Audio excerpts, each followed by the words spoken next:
الحمد لله فاتح البركات لمن توجه لجنابه ومجزل الهبات لمن وقف بأعتابه تعرف على عباده بنعمه فعرفوه وأحب أهل مودته فأحبوه غمر ديام وجوده الباب المتعرضين لنفحاته فأمست مخضرة بعشب فضله مزهرة بزهر هباته اللهم صل وسلم على سيدنا محمد مفتاح باب رحمة الله عدد ما في علم الله صلاة وسلاما دائمين بدوام ملك الله وعلى آله وصحبه أما بعد.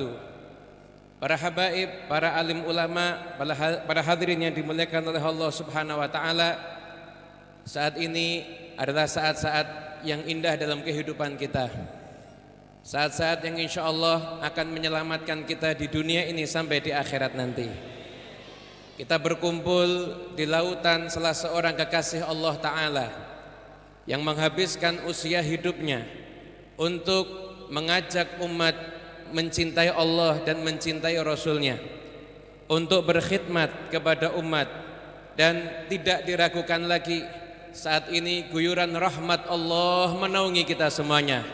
Malaikat rahmat sedang berada di antara kita semuanya, dan saat ini Allah sedang membanggakan kita di hadapan para malaikatnya.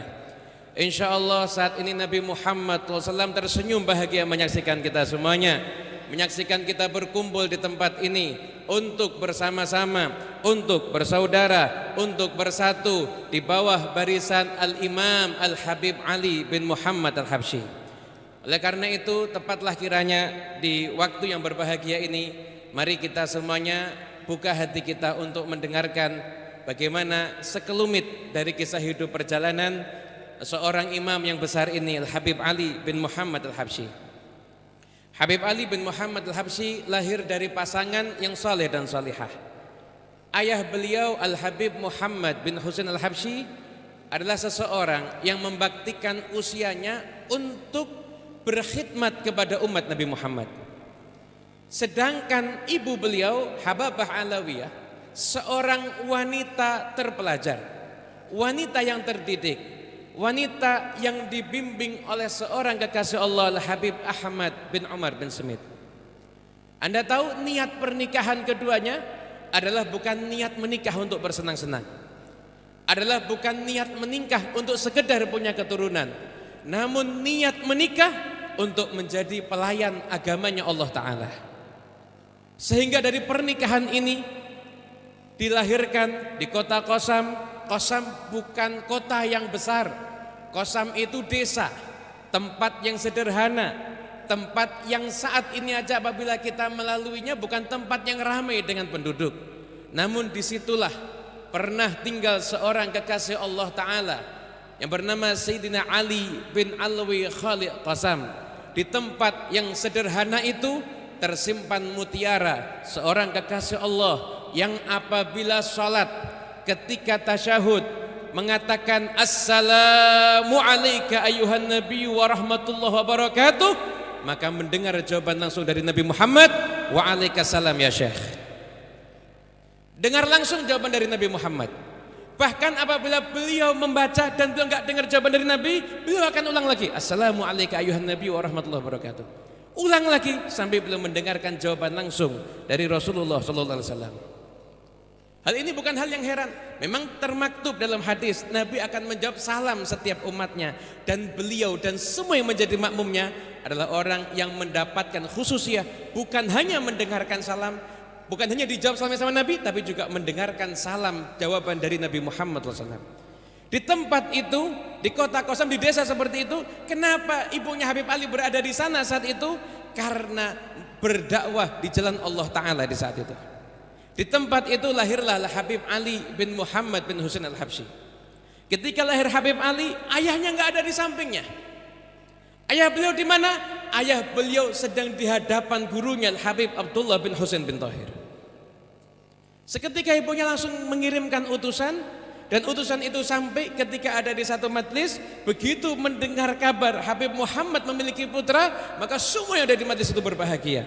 Dan lalu Habib Abdullah bin Husain bin Thahir lalu mengatakan, namakanlah anak tersebut Ali, karena aku berharap anak tersebut mewarisi kewalian daripada Sayyidina Ali bin Alwi Khalid Tasam. Hadirin yang dimuliakan Allah Ta'ala, beginilah memberikan nama anak dengan niatan mendapatkan berkah dari orang-orang yang soleh.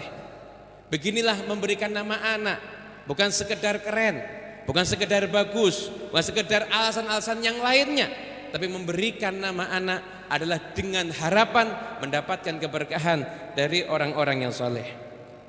Al-Habib Ali tinggal ada di Qasam bersama dengan ibunya, dan beliau itu dari kecil dididik oleh ibunya dengan pendidikan yang luar biasa. Beliau belajar, beliau menghatamkan Al-Quran, bahkan dari kecil sudah nampak tanda keistimewaan Al-Habib Ali bin Muhammad Al-Habsyi. Beliau apabila waktu salat maghrib dan isya, beliau salat di Masjid Jami' Qasam ketika itu. Maka suatu hari beliau salat di sana, maghrib di sana, isya di sana. Jadi kita bisa bayangkan pendidikan yang terbaik ketika itu berada di lingkungan yang juga baik. Tinggalnya hidupnya ada di masjid, bagaimana enggak mau jadi orang yang soleh? Tinggalnya ada di masjid. Habib Ali ini bagaimana enggak jadi orang soleh? Kalau lihat ibunya dilihat lagi ngajar, ibunya dilihat lagi ibadah, ibunya dilihat lagi zikir, ibunya dilihat lagi sholatul duha. Ketika tanya kabar ayahnya, ketemu ayahnya lagi dakwah, ayahnya lagi membimbing umat. Gimana enggak jadi orang yang soleh? Setiap hari lingkungannya yang dilihat orang-orang yang baik. Kita kepingin anak kita jadi anak yang soleh, tapi kita enggak menciptakan lingkungan yang baik untuk anak kita. Yang dilihat setiap hari apa yang ada di handphonenya, yang dilihat setiap hari apa yang ada di TV-nya, yang dilihat setiap hari teman-teman yang enggak jelas. Gimana anak kita mau jadi anak yang soleh? Yang dilihat aja enggak ada yang mencerminkan kesolehan. Maka perubahan harus dimulai dari diri kita untuk menciptakan generasi berikutnya yang soleh. Habib Ali ada di Masjid Jami' Qasam. Pulang ke rumah suatu malam, beliau baru teringat jubah beliau ketika itu digantungkan di tiang. Karena dulu tiang ada tempat untuk gantungan, semacam tiang ada di depan saya ini, ada tempat untuk menggantungkan baju begitu. Digantungkan itu jubah di sana. Habib Ali pulang, saat akan tidur baru teringat jubahnya ketinggalan. Diantar sama ibunya kembali ke masjid. Sampai di masjid jubah dicari nggak ada. Cari-cari jubah nggak ada. Ternyata dari balik tiang muncul sesosok penuh dengan cahaya, kemudian mengatakan, wahai Ali, jubahnya saya simpankan untukmu, ambillah jubah ini. Maka seketika diambil sama Habib Ali, sambil perjalanan pulang tanya sama ibunya.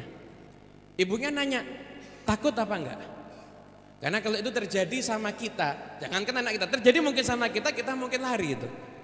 Terjadi sama Habib Ali, ditanya, takut enggak? Kata Habib Ali, enggak takut. Ya, kata ibunya, semoga Allah menguatkan hatimu, semoga Allah memantapkan hatimu. Habib Ali tinggal di Qasam. Ketika usia beliau yang masih kecil, ayah beliau Al-Habib Muhammad bin Husain Al-Habsyi mendapatkan tugas untuk berdakwah ada di Mekah. Jadi gurunya Al-Habib Abdullah bin Husain bin Thahir. Mungkin ada yang bertanya-tanya, kenapa kok Mekah itu sudah istimewa? Kenapa kok dakwahnya di sana? Karena waktu itu banyak jamaah haji yang datang, pulang mengatakan sama Habib Abdullah bin Husain bin Thahir, di Mekah makmur, di haram banyak halaqah, tapi ke pelosok-pelosok banyak orang awam di sana. Banyak orang awam di sana. Ketika itu banyak ulama yang enggak fokus sampai ke pelosok-pelosok di zaman itu. Maka mendengar itu, langsung Habib Abdullah bin Husain bin Thahir mengutus murid kesayangannya Al-Habib Muhammad bin Husain Al-Habsyi untuk pergi ke Mekah, dan beliau mengatakan jangan hanya dakwah di sekitar haram, namun pergilah sampai ke pelosok-pelosok, sampai ke kampung-kampung untuk menyiarkan agamanya Allah Ta'ala ini, untuk membimbing umat ke jalan yang diridhai oleh Allah Ta'ala. Habib Abdullah bin Husain bin Thahir mengerti muridnya yang satu ini, Habib Muhammad bin Husain, adalah orang yang sukses di dalam dakwahnya. Berbagai macam cara ditempuh oleh Habib Muhammad bin Husain agar dakwah bisa tersampaikan kepada umat. Bahkan terkadang beliau datang kepada para pekerja, para petani, beliau bawa muridnya, para petani disuruh belajar wudhu, belajar sholat, belajar yang wajib-wajib, yang fardu ain yang harus diketahui. Belajar yang wajib-wajib, muridnya menggantikan tugasnya di sawah. Muridnya mengganti tugasnya di sawah, ini petani belajar sampai selesai, tuntas, sholat ngerti, wudhu ngerti, ditinggal ke tempat lain. Terus seperti itu dakwahnya Habib Muhammad bin Husain Al-Habsyi. Maka Habib Abdullah untuk dakwah di Mekah mengutus muridnya yang paling istimewa Habib Muhammad bin Husain Al-Habsyi untuk ke sana. Dan Habib Muhammad bin Husain Al-Habsyi di sana di Mekah menjadi mufti Haramain selama 11 tahun di masa itu. Habib Ali dalam syair yang mengatakan, famin walidi muftil hijazi Muhammadin talaqqaitu rusdi fi suduri wa iradi. Dari ayahku mufti Hijaz Habib Muhammad, aku mendapatkan petunjuk untuk aku menyampaikan dakwah di jalan Allah Ta'ala. Imamun jalilun qaddasallahu sirrahu lahu da'watul uzma binushin wa irsyadi. Seorang imam yang agung, semoga Allah Ta'ala mensucikan sirnya, seorang imam yang punya gerakan dakwah yang agung, mengajak umat ke jalan yang diridhai Allah Ta'ala dengan jalan yang lemah lembut. Bihi qad hadal maula minal khalqi ummatan qadir takabat fil jahli khittata ibadi. Lewat beliau Habib Muhammad, Allah Ta'ala memberikan petunjuk kepada banyak umat yang sudah jauh jalannya dari Allah Ta'ala, dikembalikan jalan Allah Ta'ala berkat Habib Muhammad bin Husain Al-Habsyi. Da'aha bilutfin fastajabat linusahi bisidqin wa ammat hadiral qaumi wal badi. Beliau berdakwah dengan penuh kelembutan, maka dakwah beliau diterima dan beliau meratakan dakwahnya kepada hadirul qaum yang ada di kota wal badi, sampai yang ada di pedesaan, yang ada di pelosok-pelosok, yang enggak tersentuh sekalipun didatangi oleh Habib Muhammad bin Husain Al-Habsyi untuk beliau menyampaikan dakwah risalah sebagai penerus Nabi Muhammad SAW. Ayahnya pergi ke Mekah, Habib Ali tinggal di Qasam. Ketika ayahnya di Mekah, maka ayahnya mendapatkan kabar dari Al-Habib Umar bin Hasan Al-Haddad bahwasanya Habib Ali di Qasam itu setelahnya udah pindah, karena semua yang ada di Qasam ilmunya sudah diambil sama Habib Ali. Di usia kecil yang belum ada 10 tahun di saat itu, Habib Ali sudah dikenal anak yang paling cemerlang keilmuannya. Maka diperintahkan untuk pindah ke kota agar berguru dengan para ulama yang ada di sana. Sehingga akhirnya datang perintah, kemudian nggak langsung ditaati, nggak langsung dipenuhi perintah itu, musyawarah dulu dengan guru beliau Habib Abdullah bin Husain bin Tahir. Perjalanan dari Qasam ke Masileh, berjumpa dengan Habib Abdullah bin Husain bin Tahir, kemudian mendapatkan doa, mendapatkan ijazah dan sebagainya. Barulah Habib Ali kemudian tinggal ada di Sewun dan belajar dengan para ulama yang ketika itu ada di Sewun. Di antara guru-guru Habib Ali yang ada di Sewun adalah Habib Muhsin bin Alawi As-Segaf. Habib Muhsin bin Alawi As-Segaf dari sejak Habib Ali kecil sudah melihat bahwa anak ini punya keistimewaan. Setiap Habib Ali lewat, beliau berjumpa dengan Habib Ali, maka beliau selalu membacakan firman Allah Ta'ala, wa nuridu anna munna 'alal ladzina stud'ifu fil ardi wa naj'alahum a'immatan wa naj'alahumul warithin. Allah Ta'ala berfirman di surat Al-Qisas ayat yang kelima, dan kami hendak memberi karunia kepada orang-orang yang tertindas di muka bumi, kami akan jadikan mereka pemimpin dan kami akan menjadikan mereka sebagai pewaris. Habib Muhsin bin Alawi As-Segaf di usia Habib Ali yang masih dini sudah menangkap bahwa anak ini akan menjadi pemimpin, bukan pemimpin daerah, bukan hanya pemimpin di dalam pangkat, namun pemimpin para aulia yang ada di zamannya di saat itu. Kemudian Habib Ali tinggal ada di kota Sewun, beliau belajar dan beliau berkhidmat dengan para ulama yang ada di sana sampai akhirnya beliau mengalami satu peristiwa yang luar biasa. Peristiwa yang bagi saya termasuk salah satu peristiwa penting yang terjadi dalam kehidupannya Habib Ali bin Muhammad Al-Habsyi. Peristiwa apakah itu? Peristiwa itu adalah Habib Ali di Sewun sudah punya kebiasaan dari sejak beliau itu kecil gemar untuk menyambut tamu. Nah, suatu hari yang datang ke Sewun itu banyak tamu dan Habib Ali mati-mati tuh mau nyambut tamu, dan ketika itu beliau ngundang para ulama. Setiap ada ulama ke Sewun, Habib Ali pasti pengen ngundang untuk makan di rumah beliau. Dan satu, beliau miskin, nggak punya apa-apa, tapi akan memaksakan diri, pokoknya penting bisa nyambut tamu, apalagi tamunya para ulama. Maka di saat itu kedatangan tamu seorang yang mulia, Al-Habib Idrus bin Umar Al-Habsyi, dan para ulama, para pembesar, para aulia datang ke rumah Habib Ali. Kemudian di rumah beliau di saat itu dijamu makan, dan di tengah-tengah berlangsung ramah tamah silaturahmi yang berlangsung dengan hangat tersebut, keluarlah ibunya Al-Habib Ali bin Muhammad Al-Habsyi secara spontan, tanpa permintaan, tanpa disuruh. Maka ibu beliau mengatakan, wahai hadirin sekalian, kujadikan kalian semuanya saksi di hadapan Allah nanti. Sesungguhnya aku meridhoi anakku Ali. Saksikanlah, aku ridho kepada anakku Ali. Ali enggak pernah menyakiti aku, enggak pernah melanggar perintahku, enggak pernah berbuat hal yang menyusahkan diriku. Maka ketika itu Habib Ali kemudian bersyukur dan mengatakan, wahai para hadirin, saksikanlah, kalian semua menjadi saksi atas keridhaan ibuku ini, dan jadikan ini saksi sampai nanti di hadapan Allah Ta'ala. Peristiwa yang luar biasa, seorang anak yang ibunya bersaksi bahwasanya ibunya ridho kepada dirinya. Hadirin yang dimuliakan Allah Ta'ala, keridhaan Allah itu ada pada keridhaan orang tua. Tanyakan kepada diri kita masing-masing, sudahkah kita mendapatkan keridhaannya orang tua kita semuanya? Sudahkah kita berusaha, berikhtiar untuk mendapatkan keridhaannya orang tua kita semuanya? Semoga yang orang tuanya masih hidup tidak diwafatkan orang tuanya sebelum meridhai anak-anaknya semuanya, insyaallah. Amin ya rabbal alamin. Dan semoga yang orang tuanya telah tiada, semoga dijadikan anak yang sekalipun orang tuanya telah tiada tetap bisa menjadi anak yang dicatat sebagai anak yang berbakti di sisi Allah Subhanahu wa taala.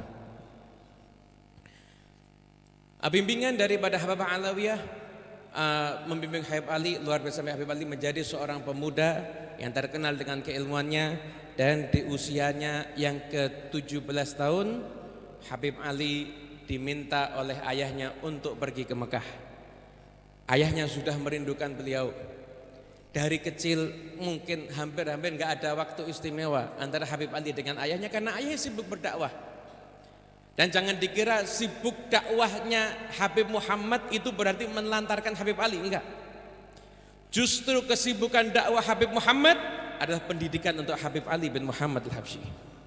Karena guru beliau ketika itu mengatakan, Muhammad bin Husain berdakwah dengan luar biasa, Allah Ta'ala akan menjadikan beliau senang dengan keturunan-keturunannya, dan banyak dari keturunannya yang akan menjadi seorang ulama. Dakwahnya di luar untuk mendidik anaknya yang di rumah. Itulah Habib Muhammad bin Husain Al-Habsyi. Habib Ali pergi ke Mekah. Sampai di Mekah Habib Ali dididik langsung oleh orang tuanya. Bahkan beliau mengatakan, saya menghatamkan langsung beberapa kitab di hadapan ayahku Muhammad. Bahkan sebagian kitab lagi saya dengarkan yang membacakan kakakku Husain. Kakak Husain yang membacakan kitab di depan ayahku. Dididik Habib Ali di Mekah kurang lebih selama 2 tahun. Dan ketika Habib Ali sampai ke Mekah, Habib Muhammad lalu mengatakan, engkau gak akan kembali ke Hadramut lagi selamanya. Sama saya terus di sini. Bahkan kalau ibunya titip kirim surat, disobek sama ayahnya ketika itu. Min ajli tarbiyah. Bukan karena apa? Karena demi pendidikan anaknya, Habib Muhammad ingin anaknya benar-benar konsentrasi di dalam mencari ilmu. Dan yang istimewa, Habib Ali tinggal di Mekah. Di masa itu, Anda bisa lihat Mekah di masa itu, akhyarin, orang-orang baik semuanya. Habib Ali tidak diizinkan untuk ke Masjidil Haram kecuali harus dikawal oleh ayahnya. Kenapa? Karena di Mekah betul banyak orang baik. Namun Mekah itu pusat keilmuan dunia, pusat Islam dunia. Berbagai macam aliran, berbagai macam madhab, berbagai macam guru, berbagai macam pemikiran itu kumpul di sana semuanya. Habib Muhammad tidak mau Habib Ali ketika di perjalanannya ke Masjidil Haram tertarik atau mengikuti orang yang beda dengan datuk-datuknya. Enggak mau Habib Muhammad bin Husain. Habib Muhammad menjalankan ini bukan tanpa alasan. Thariqah Alawiyah, adalah thariqah keluarga. Anak mewarisi thariqah ini dari ayahnya, dari datuknya, terus sampai kepada Nabi Muhammad SAW. Thariqah keluarga dari ayah ke datuk, abun yatalaqqa an abihi wa kata terus. Ayah dapat dari ayahnya, terus seperti ini thariqah keluarga. Kenapa kok dijaga agar tetap mengikuti thariqah ini? Karena apabila seorang anak cucu Nabi mengikuti thariqah alawiyah ini, berkahnya berlipat-lipat. Berkah yang pertama, mengikuti guru yang bisa menyampaikan kepada Allah Ta'ala. Dan berkah yang kedua adalah barokah birrul walidain, berbakti kepada orang tuanya dan kepada datuk-datuknya. Kita nggak pernah mengatakan thariqah lain jelek, nggak pernah. Kita nggak pernah mengatakan thariqah lain kurang baik, nggak pernah. Kepada orang fasik aja kita disuruh husnudzon, apalagi kepada thariqah lain, enggak pernah. Tapi kita menjaga agar tetap berada di thariqah ini karena kita ingin berbakti kepada datuk-datuk kita sampai ke Nabi Muhammad SAW. Ibarat kurang lebih seperti ada seorang anak disiapkan oleh orang tuanya hidangan di rumahnya untuk makan siang, tapi anak itu malah makan siang di tempat yang lain. Maka perbuatan ini pasti membuat orang tuanya kecewa. Lah, anak yang baik kalau sudah disiapkan oleh orang tuanya, pasti dia akan makan di tempat orang tuanya tersebut. Begitulah thariqah alawiyah disiapkan oleh datuk-datuk kita sampai ke Nabi Muhammad SAW untuk diikuti oleh anak cucunya, agar anak cucunya menjadi orang yang sambung dan wusul sampai kepada Allah Subhanahu wa Ta'ala. Dan ketika kita menyampaikan tentang thariqah alawiyah bukan thariqah eksklusif. Bukan hanya yang bernasab alawi yang bisa mengikuti thariqah alawiyah. Anda yang telah hadir di acara haul ini, Anda yang biasa membaca Ratibul Haddad, membaca maulid, mengikuti jalan daripada para habaib, maka Anda telah mengikuti thariqah alawiyah. Bersama-sama kita semuanya dibimbing sampai nanti akan sambung kepada Allah Ta'ala, mendapatkan ridha Allah Ta'ala dan masuk surga bersama dengan junjungan kita Nabi besar Muhammad SAW. Habib Ali Habib Muhammad mendidik langsung Habib Ali, dididik anaknya, kemudian setelah itu diberikan anak tersebut kebaikan, ajarkan anak tersebut ilmu, sampai akhirnya singkat cerita Habib Ali harus kembali ke Hadramut karena beliau menemani ipar beliau Habib Alwi As-Segaf. Alwi As-Segaf adalah penulis kitab Tarsyikhul Mustafidin, syarah dari Fathul Mu'in. Itu adalah iparnya Habib Ali bin Muhammad Al-Habsyi. Jadi Habib Muhammad bin Husain itu mendidik dan melahirkan orang-orang yang mulia. Dari tangan Habib Muhammad bin Husain lahirlah Syaibul Hal Habib Ali yang kita bacakan manaqibnya di saat ini. Lahirlah pula Habib Husain bin Muhammad bin Husain Al-Habsyi yang menjadi mufti menggantikan ayahnya di Mekah. Habib Husain bin Muhammad bin Husain Al-Habsyi adalah guru dari Kiai Haji Hashim Asy'ari dan Syekhana Khalil Al-Bangkalani. Tertulis di kitab Tasniful Asma. Begitu juga guru dari Syekh Mahfud At-Tarmasi, tertulis di situ bahwasanya beliau Syekh Mahfud At-Tarmasi, Kiai Haji Hashim Asy'ari, kemudian Syekhana Khalil Al-Bangkalani, mereka semuanya berguru kepada Habib Husain bin Muhammad bin Husain Al-Habsyi. Dan kedekatan ini enggak hilang, terus tetap ada. Di zaman Kiai Haji Hashim Asy'ari, beliau pernah mampir ke masjid ini. Kiai Hashim Asy'ari dari Jombang mau pergi ke Tegal, beliau mampir ke Masjid Riyadh, mau menyambung hubungan dengan Habib Alwi. Sampai ada di hadapan Habib Alwi, beliau mengatakan, "Wahai Habib, saya adalah murid dari paman antum." Dan terus kedekatan ini sampai diwariskan kepada Al-Habib Anis. Habib Anis menjalin kedekatan dengan para kiai yang ada di sekitar Solo ini, dengan Kiai Ahmad Umar Abdul Manan, dengan Kiai Ahmad Mustafa, dengan Kiai Muhammad Mubarid, dengan Kiai Rahmat yang lainnya. Anda tahu dulu ada Kiai Rahmat itu sering menghadiri rohasi yang ada di Masjid Riyadh. Habib Anis ketika tahu Kiai Rahmat itu sudah giginya udah nggak bisa untuk mengunyah kacang lagi, Habib Anis beliau beli penumbuk kacang, setiap sebelum roha beliau numbuk kacang agar Kiai Rahmat itu bisa makan kacang dengan enak. Agar akhlak ini diwariskan, kedekatan ini nggak hilang terus sampai sekarang. Bahkan di Haul Solo dulu juga diisi oleh para kiai. Di Pasuruan ada Kiai Abdul Hamid, ada Kiai Ahmad Jufri, ada Kiai Ahmad dari Pacar Keling, dan semuanya kedekatan itu tetap berlangsung, sama-sama berjalan satu shaf, satu barisan yang erat, dibimbing oleh Imamul A'zam Habibuna Muhammad sallallahu alaihi wasallam.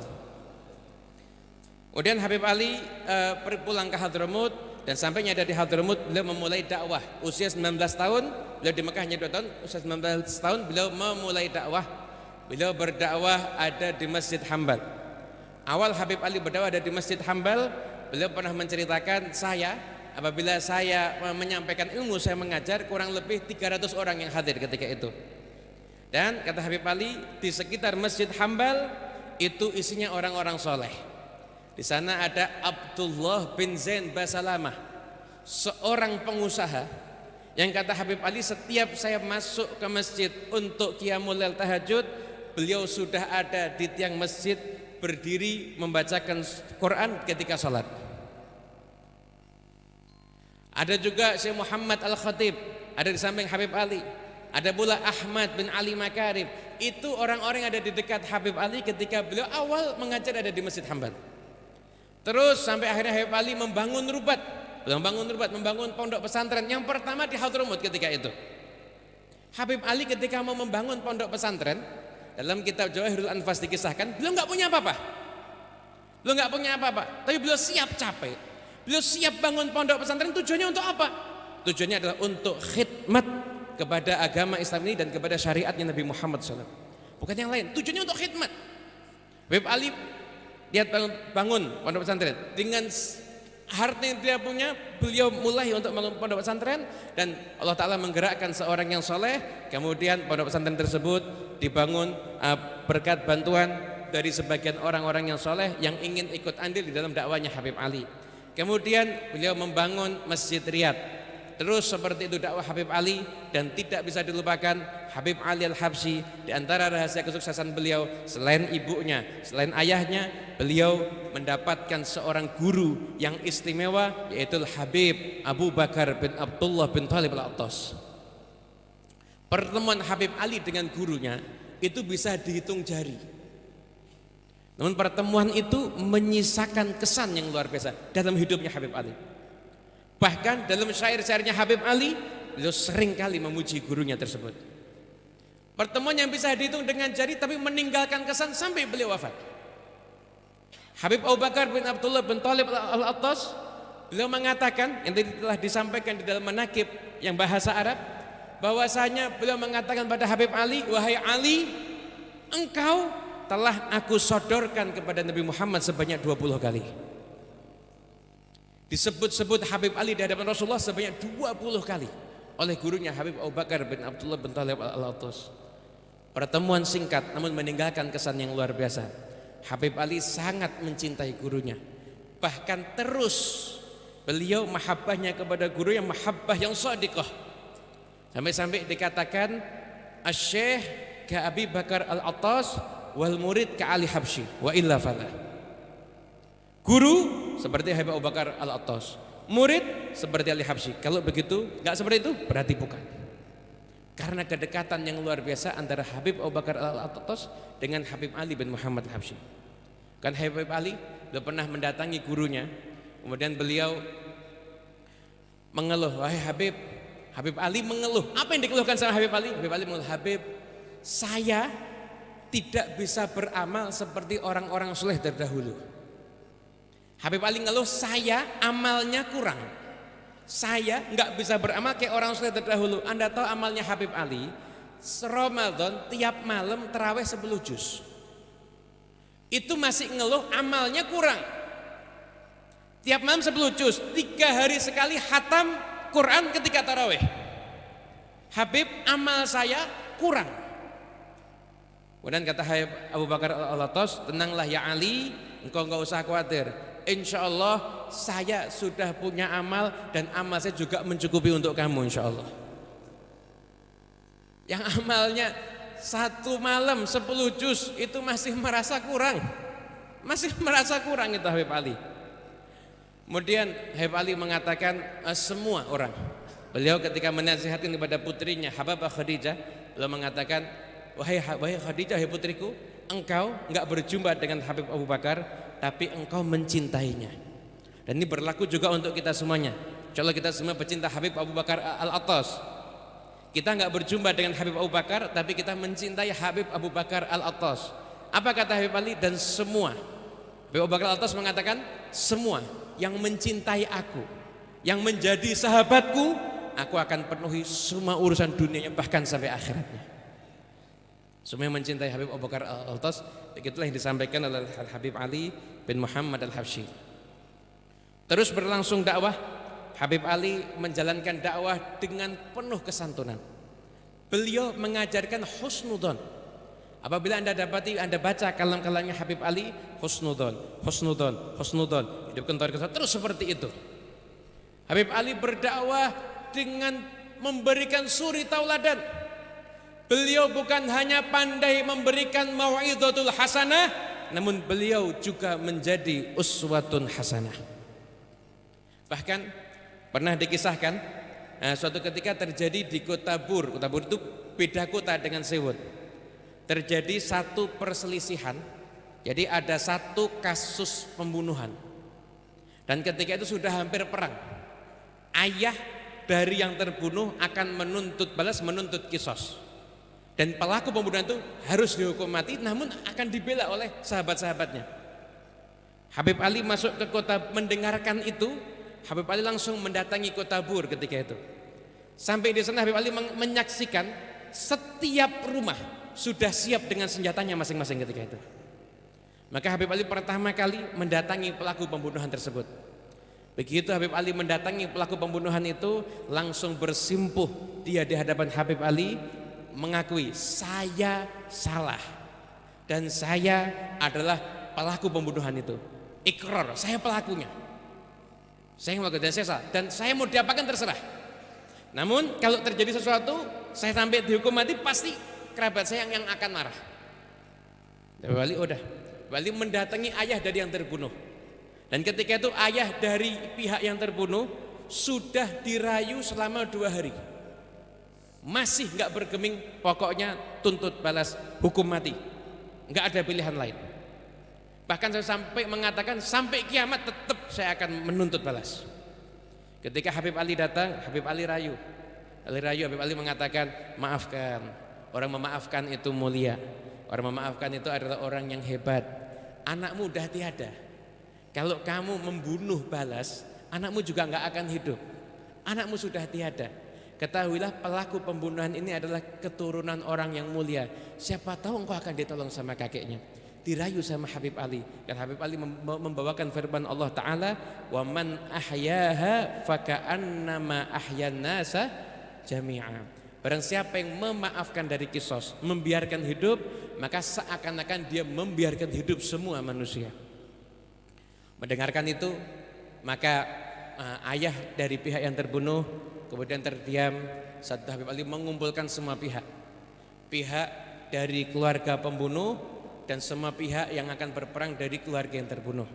Sampai di tempat itu mulailah terdengar suara-suara yang akan mengatakan, balas dendam, kita tuntut, kita habisi, kita bunuh dan lain sebagainya.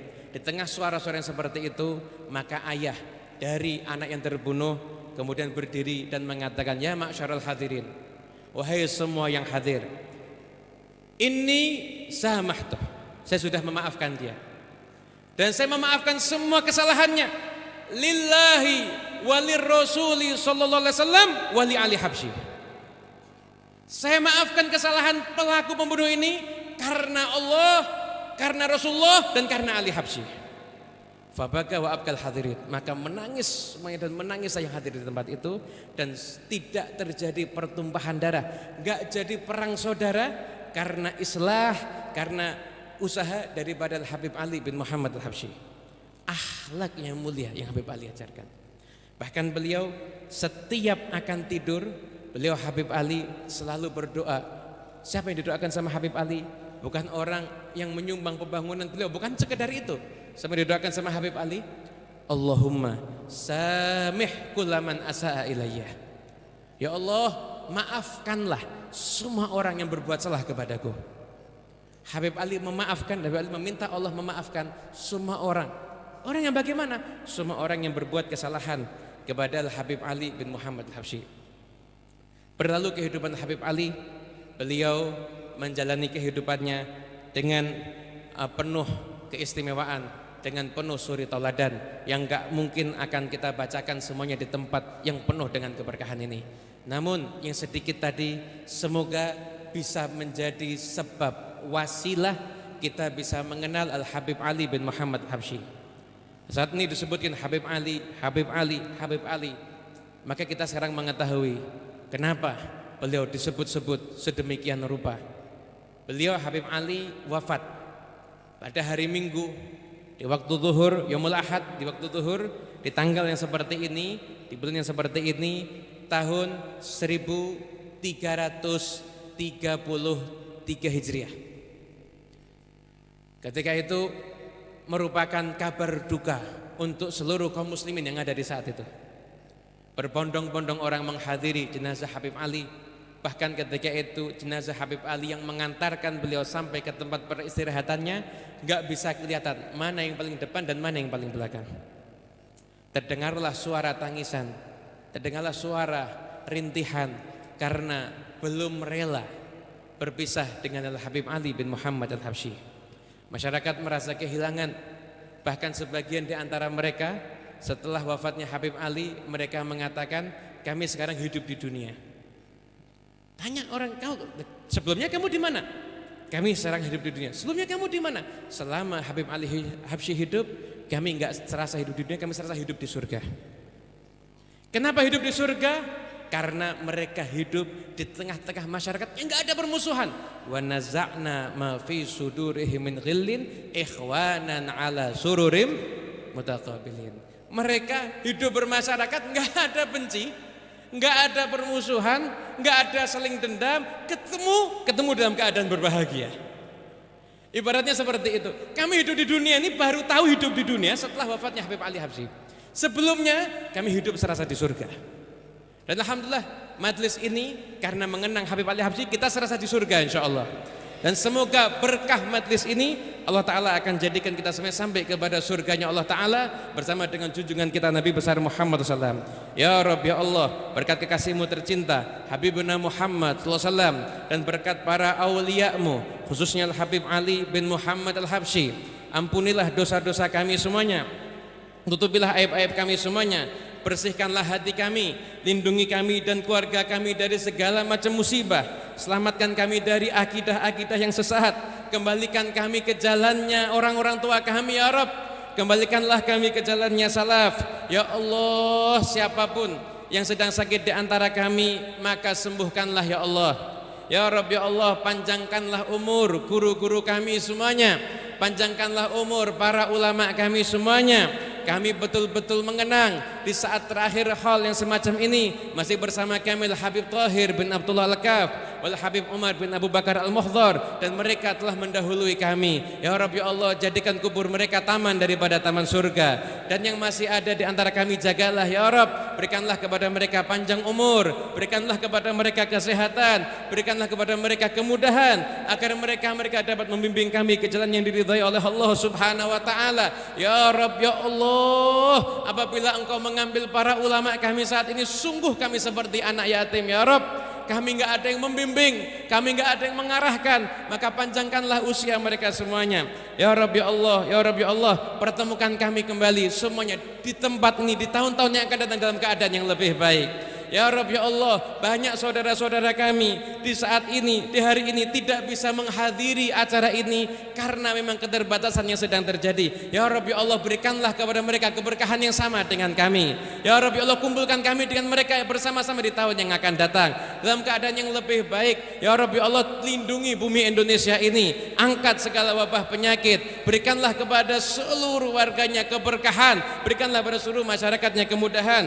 Ya Rabb ya Allah, ya Rabb ya Allah, kabulkanlah semua permohonan kami ini, pandanglah hati kami semuanya ya Rabb, pandanglah hati kami semuanya ya Rabb, jadikan kami semuanya orang yang Engkau pantaskan untuk bisa dicintai oleh para aulia Allah wassalihin. Ya Rabb ya Allah, ya Rabb ya Allah, jika Engkau tidak mengampuni kami, kepada siapa kami akan memohon pengampunan ya Rabb? Dengan apa kami akan menghadap-Mu ya Rabb? Ya Rabb ya Allah, kami berkumpul di tempat ini mengharapkan keberkahan dari kekasih-Mu, mengharapkan keberkahan dari makhluk yang Engkau cintai, maka keberkahan Allah jadikan kami semua Engkau cintai ya Rabb. Jadikanlah kami semua Engkau cintai ya Rabb. Panjangkan usia kami dalam ketaatan dan husnul khatimah, dan jadikan kami semuanya orang-orang yang selalu bisa membahagiakan dan berbahagia Nabi Muhammad SAW karena kami semuanya ya Rabb. Jadikan kami selalu berkumpul dengan Rasulullah SAW di dunia ini. Jangan putuskan kami dengan Nabi Muhammad di dunia ini sampai di akhirat nanti. Jadikan kami semuanya menempati kedudukan yang tinggi di surga bersama dengan junjungan kita Nabi besar Muhammad sallallahu alaihi wasallam. Abi fanfa'na bi barakatihim wa dinal husna bi hurmatihim wa amitna fi tariqatihim wa mu'afatin minal fitani. Rabbi faj'al mustama'na ghayatu husnul khitami wa atina ma qad sa'alna min atayakal jisami wa akrimil arwaha minna bilika khairil anami wa blighil muhtara anna min salatin wa salamil hamdulillah rabbil alamin.